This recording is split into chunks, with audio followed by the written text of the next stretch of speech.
Hello बच्चों, चलिए प्रश्न को पढ़ते हैं।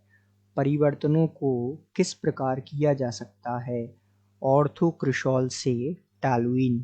तो आइए बच्चों, मुख्य अवधारणा को समझते हुए हम इस प्रश्न में जो परिवर्तन दिया हुआ है उसकी रासायनिक समीकरण की व्याख्या सहित जो है समझकर उत्तर तक पहुंचते हैं। तो यहाँ मुख्य अवधारणा के रूप में सबसे पहले हमें क्रियाकारकों तथा उत्पादों की जानकारी होना आवश्यक है। क्रियाकारक हमसे कहा है ओ ऑर्थोक्रिशॉल। तो जैसा कि हम जानते हैं ऑर्थोक्रिशॉल का सूत्र संरचना की जानकारी होना हमें आवश्यक है।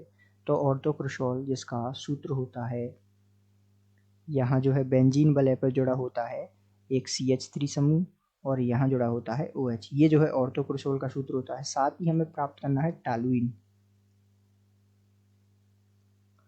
तो टॉलुइन का यदि हम सूत्र देखें तो कुछ इस प्रकार जो है टॉलुइन होता है। यहाँ पर CH3 समूह जुड़ा होता है बेंजीन वलय पर, तो ये जो है टॉलुइन है। तो यहाँ हमें ऑर्थोक्रिशॉल से टॉलुइन प्राप्त करने के लिए इसकी क्रियाविधि की जानकारी होना आवश्यक है, जिसके बारे में हम आइए विस्तार पूर्वक चर्चा करते हैं तथा बात करते हैं कि इसे हम किस प्रकार जो है बदलेंगे। तो समझते हैं इसकी समीकरण। तो यहाँ ये जो ऑर्थोक्रिशॉल है जिसकी सूत्र हमने देखा, संरचना इस प्रकार होती है। ये क्या है? यह है ऑर्थोक्रिशॉल का सूत्र।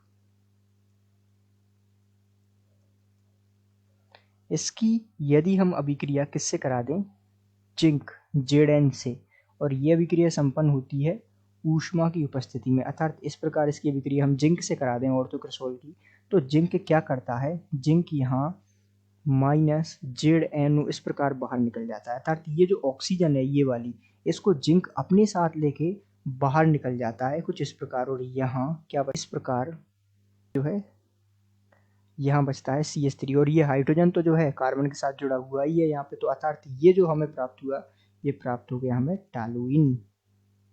तो इस प्रकार आप ऑर्थोक्रिशॉल से क्या प्राप्त कर सकते हैं, टॉलुइन, जिसकी रासायनिक समीकरण आपके सामने प्रस्तुत है। तो इस आधार पर आप इन समीकरणों को समझते हुए हल को समझ सकते हैं। आशा करते हैं आपको समझ आया होगा। धन्यवाद।